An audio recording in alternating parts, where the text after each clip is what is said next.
Philadelphia in the 1800s was a city caught between its colonial past and the promise of a bustling industrial future.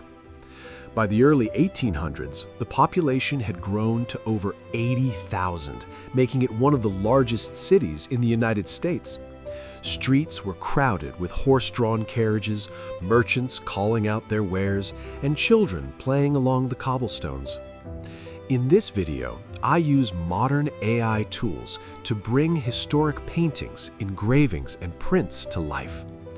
These tools let us shift perspective, change camera angles, and move through the same scenes in ways the artists never could.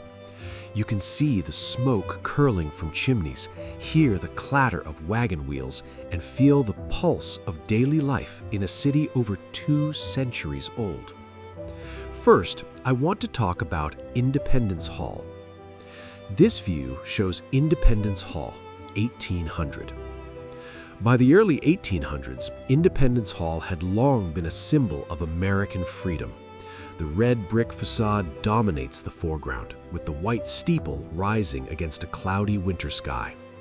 In the midground, horse-drawn carriages move slowly past, and in the background, the Delaware River glimmers in the morning light. Daily life here was a mixture of the civic and the ordinary.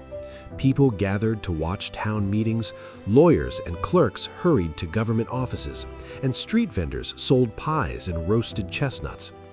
The cobblestones could be slick in rain, and crowds often jostled one another as news spread. Yet there was tension too. By 1804, city authorities struggled with overcrowding in the surrounding streets, and contemporary accounts describe arguments between merchants over parking spots and market space. Independence Hall mattered because it was not only a meeting place, but a symbol of the emerging nation's ideals. Later in the century, the hall was restored and preserved as a historic site. Remarkably, this is a place you can still visit today, and much of the original architecture has been carefully maintained. This view shows Market Street, 1820s. By the 1820s, Market Street had become the main artery of the city, bustling with commerce.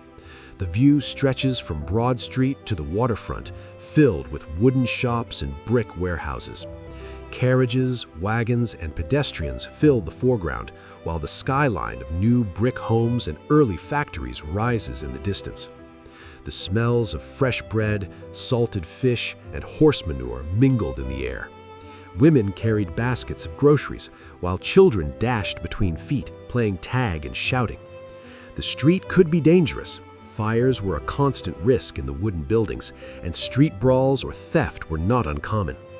Market Street mattered because it connected the working city with the river trade, supporting both the economy and the daily sustenance of its citizens.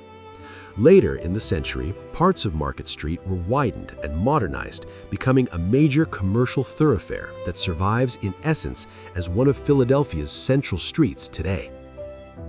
This view shows Elfreth's Alley, 1830s. This narrow cobblestone lane is among the oldest residential streets in America. By the 1830s, Elfreth's Alley was lined with 2- and 3-story brick homes. Smoke rises from chimneys, and laundry flaps from lines strung between buildings. Families lived in close quarters. Children played hopscotch, and merchants stored small goods in the front rooms. The alley smelled of wood smoke and fresh bread. Yet cramped conditions brought friction. Disease could spread quickly, and fire posed a constant threat. Despite this, Elfreth's Alley mattered as a home for tradespeople and artisans, reflecting the city's social and economic fabric. Today, these same houses have been preserved, and walking the alley feels like stepping into the past. This view shows the Schuylkill River waterfront, 1840s. By the 1840s, the Schuylkill River had become a hub of shipping and industry.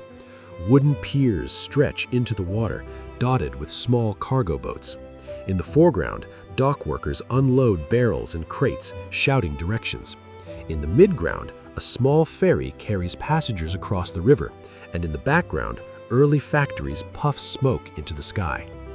The air smells of salt water, coal and tar. Workers' boots clatter on wooden planks, and sailors call out as they secure ropes.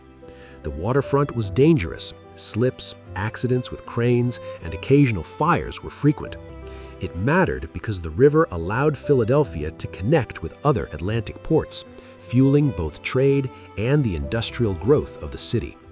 Later, many of these wooden piers were replaced with stone docks, and today the waterfront has been transformed into parks and walking trails while retaining its historic memory. This view shows the Walnut Street Theater, 1850s.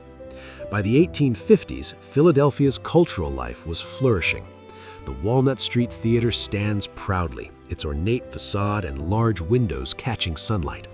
In the foreground, carriages drop off patrons, while young theatergoers peer inside, curious. Inside, gaslights illuminate the stage. Actors rehearse, musicians tune their instruments, and audiences chatter excitedly. Yet entertainment districts could be rowdy. Crowds spilled into streets, occasionally clashing with police or rival patrons. The theater mattered as a place of artistic expression and social gathering, a symbol of a city increasingly confident in its cultural identity. Today, Walnut Street Theater remains one of the oldest continuously operating theaters in the United States. This view shows the University of Pennsylvania campus, 1860s. By the 1860s, education was expanding. The University of Pennsylvania's brick buildings and spired halls are framed by leafy quads. Students walk in small groups, carrying books or conversing animatedly. The air smells of ink, leather, and autumn leaves. Professors can be heard lecturing, and the sounds of pens scratching paper mix with laughter and footsteps. Tension came in the form of social divisions. Access to higher education was limited, and student debates often turned heated. The campus mattered because it nurtured intellectual growth and civic responsibility, shaping the city's future leaders. Today, the university has grown, but the original 19th century buildings still stand, quietly witnessing generations of scholars. This view shows the Pennsylvania Hospital, 1870s. By the 1870s, Pennsylvania Hospital was a busy place of healing. The main brick facade stretches across the foreground, with patients and visitors entering and leaving. Nurses move quickly, carriages bring new arrivals, and doctors discuss cases near the entrance. The smells of antiseptic, medicine, and smoke mingle in the air. Sounds of wheels on cobblestones and patient calls fill the scene. Hospitals were sites of danger as well as care. Infectious disease outbreaks, surgical complications, and crowded wards challenged staff daily.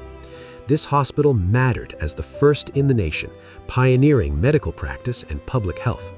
By the late 19th century, expansions modernized facilities, a legacy that continues in the hospital's successors today. This view shows Chestnut Street, 1880s. By the 1880s, Chestnut Street was a vibrant commercial corridor. Brick and stone buildings with large display windows line both sides. In the foreground, shoppers bustle between stores, carrying parcels. Carriages and early streetcars move along the cobblestones. The street smells of freshly baked bread, coal smoke, and the occasional perfume from shop windows. Street vendors play for coins, and children weave through the crowd. Tensions came from congestion and competition.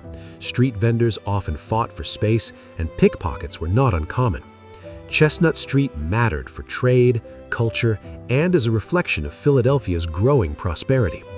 Later, the street was paved and electrified, and today it remains a central shopping area, blending history and modern commerce.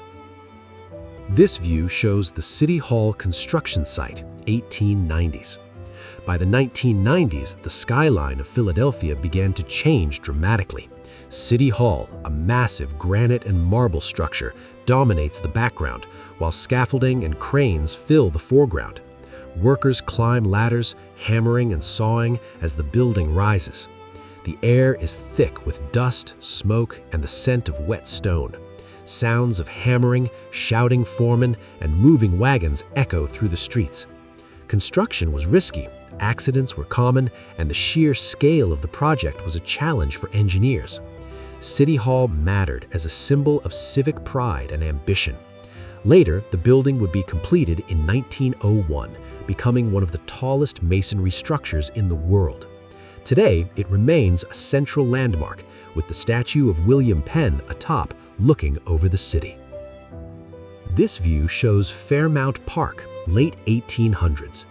By the late 1800s, Fairmount Park offered a green respite from the urban bustle.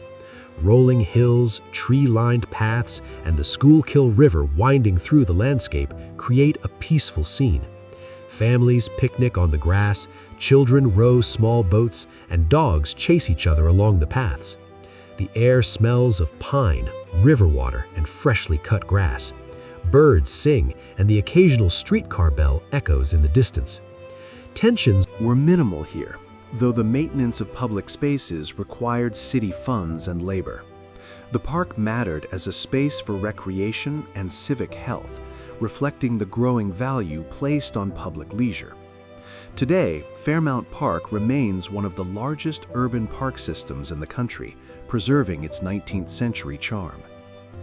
Walking through Philadelphia in the 1800s with AI reconstruction brings the past close in a way that feels almost tangible. You can see the streets, hear the city's pulse, and sense the daily struggles and triumphs of its people. It reminds us that history is not only about dates and buildings, but the lives that filled them. If there's another city, moment, or scene you'd like to explore through AI reconstruction, let me know in the comments.